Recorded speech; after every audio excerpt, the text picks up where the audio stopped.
நீண்ட ஆயுளோடும் நல்ல சுகத்தோடும் மனம் நிறைந்த மகிழ்ச்சியோடும் எப்பொழுதும் இன்பமாயிருக்க கடவுளை பிரார்த்திக்கொண்டு தெய்வீக களஞ்சியம் சேனலுக்கு உங்களை அன்போடு வரவேற்கிறேன். ஆன்மீக அன்பர்கள் அனைவருக்கும் என் பணிவான வணக்கத்தை சொல்லிக்கொண்டு இந்த பதிவினை தொடங்கலாம் வாங்க. நம்ம சேனலை இப்போ தான் ஃபஸ்ட் டைம் பார்க்குறீங்கன்னா ப்ளீஸ் சப்ஸ்கிரைப் பண்ணிக்கோங்க. நான் போடுற பதிவுகள் உடனுக்குடன் உங்களை வந்து சேரும். அதன் மூலம் நீங்கள் கேட்டு பயன்பெறுவீர்கள். இன்றைக்கி நம்ம சேனல் என்ன பார்க்க போகிறோன்னு பார்த்தீங்கன்னா, அஷ்ட ஐஸ்வர்யமும் பெருக அட்சய திருதி அன்னைக்கு நம்ம அஷ்டலக்ஷ்மி தீபம் ஏற்றும் போது பார்த்திங்கன்னா நம்மக்கிட்ட பணம் வந்து பெருகிக்கிட்டே இருக்கும். என்ன செலவு செஞ்சாலும் அதை கட்டுக்குள்ளே வர வச்சு அந்த பணம் வந்து நம்ம வீட்டிலே தங்கறதுக்கான ஒரு சூட்சம பரிகாரம் தான் பார்க்க போகிறோம். அது எப்படி செய்யுதுன்றதை பார்க்கலாம் வாங்க, வீடியோக்குள்ளே போகலாம்.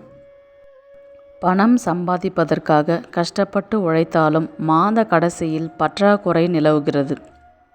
ஆனால் ஒரு சிலருக்கு மட்டும்தான் பணம் சம்பாதிப்பதிலும் சேமித்து வைத்து பெருக வைக்கும் சூட்சமம் ஒரு சிலருக்கு கைவந்த கலை என்று கூட சொல்லலாம். என்ன வருமானம் வந்தாலும் கடவுள் அனுகிரகம் இருந்தால் நம்மை சுற்றி நேர்மறை ஆற்றல் அதிகரிக்கும், பணம் புழங்கும், எல்லா காரியத்திலும் வெற்றி கிட்டும், வருமானம் அதிகரிக்கும், பண செலவுகள் கட்டுக்குள்ளே கொண்டு வரும், பணம் நிரந்தரமாக நம்மிடம் தங்க இந்த பரிகாரம் அட்சய திருதி அன்று செய்து பாருங்கள். நடப்பதை உங்களாலே நம்ப முடியாது, அந்த அளவுக்கு மாற்றம் வரும். தங்கம், வெள்ளி, மகாலட்சுமியின் அம்சமாக பார்க்கப்படுகின்ற இந்த பரிகாரத்தை நம்ம வீட்டில் செய்யும் பொழுது வந்து பார்த்திங்கன்னா நிரந்தரமாக மற்றும் தங்கும் அளவுக்கு நம்மக்கிட்ட பணம் வந்து பெருகிக்கிட்டே இருக்கும். அந்த பரிகாரம் எப்படி செய்கிறதுன்றதை பார்க்கலாம் வாங்க. ஒரு தாம்பூல தட்டு எடுத்துக்கோங்க. அதில் வந்து பார்த்திங்கன்னா வெற்றிலை பாக்கு வந்து அந்த தட்டில் 7 வந்து எடுத்து வச்சுக்கோங்க.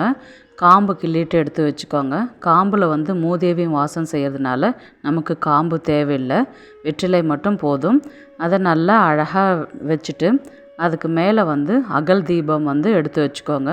மண் அகல் இருந்தாலும் சரி, இல்லை பித்தளையாக இருந்தாலும் சரி, உங்கள்கிட்ட எது இருந்தாலும் எடுத்துக்கோங்க. நான் வந்து மண் அகல் தான் எடுத்து வச்சுருக்கிறேன். இது கூட வந்து பார்த்திங்கன்னா நல்லெண்ணெய் விளக்கெண்ணெய் விட்டு அது கூட வந்து பச்சை கலரில் திரி தான் போடணும். நம்ம அதை போட்டதுக்கப்புறம் வந்து பார்த்திங்கன்னா நம்ம தீபம் ஏற்றலாம்.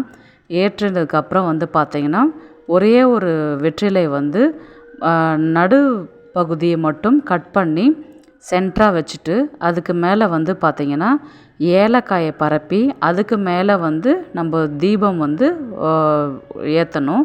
அதை ஏற்றுறதுனால நம்ம லக்ஷ்மிகளுக்கான அஷ்ட தீபம் தான் நம்ம ஏற்ற போகிறோம்.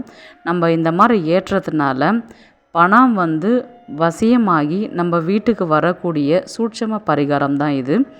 இந்த மாதிரி நம்ம செய்யும் பொழுது வந்து பார்த்திங்கன்னா அதுலேயும் வந்து அக்ஷய திருதி அன்னைக்கு நம்ம செய்யும் பொழுது எத்தனை மணிக்கு செய்யணும்னு பார்த்திங்கன்னா இரவு 8 மணிலேருந்து 9 மணிக்குள்ளார பண்ணணும். அந்த நேரம் வந்து பார்த்திங்கன்னா சுக்கிர ஓரை. அந்த ஓரையில் நம்ம பண்ணும்போது குபேரனும் நம்ம வீட்டுக்கு வருவார், அஷ்டலக்ஷ்மிகளும் நம்ம வீட்டுக்கு வருவாங்க. நீங்கள் அந்த விளக்குல நடுவில் இருக்கிற விளக்குக்கு மட்டும் நீங்கள் ஒரு கற்பூரம், பச்சை கற்பூரம் போட்டணும். 2 வந்து ஏலக்காய் போடணும்.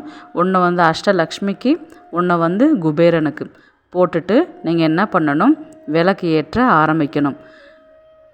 அந்த தீபத்துக்கு முன்னாடி உட்காந்துக்கிட்டு நீங்கள் வந்து எங்கள் இல்லத்தில் நிரந்தரமாக குடியேறி எல்லா ஐஸ்வர்யங்களும் அருள்வாயே என்று வணங்கி உங்களுடைய பிரார்த்தனைகளை, உங்களுடைய கோரிக்கைகளை, எனக்கு தங்கம், வெள்ளி நீங்கள் எதை கேட்டாலுமே அவங்க அள்ளி அந்த நேரத்தில் கொடுக்கறதுக்கான கரெக்டான ஒரு பரிகாரம் தான் அது.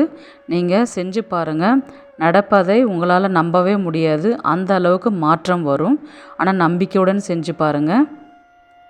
இந்த வீடியோ உங்களுக்கு பிடிச்சிருக்கும்னு நான் நினைக்கிறேன். நான் எல்லா உயிர்களிடத்தும் சமமாய் இருக்கின்றேன். எனக்கு பகைவனும் இல்லை, நண்பனும் இல்லை. ஆனால் யார் என்னை பக்தியோடு பூஜிக்கிறார்களோ அவர்கள் என்னிடத்திலும் நான் அவர்களிடத்திலும் உள்ளேன் என்ற வரிகளோடு இந்த பதிவினை நிறைவு செய்து கொள்கிறேன். உங்களிடமிருந்து விடைபெறுவது உங்கள் புனிதவதி.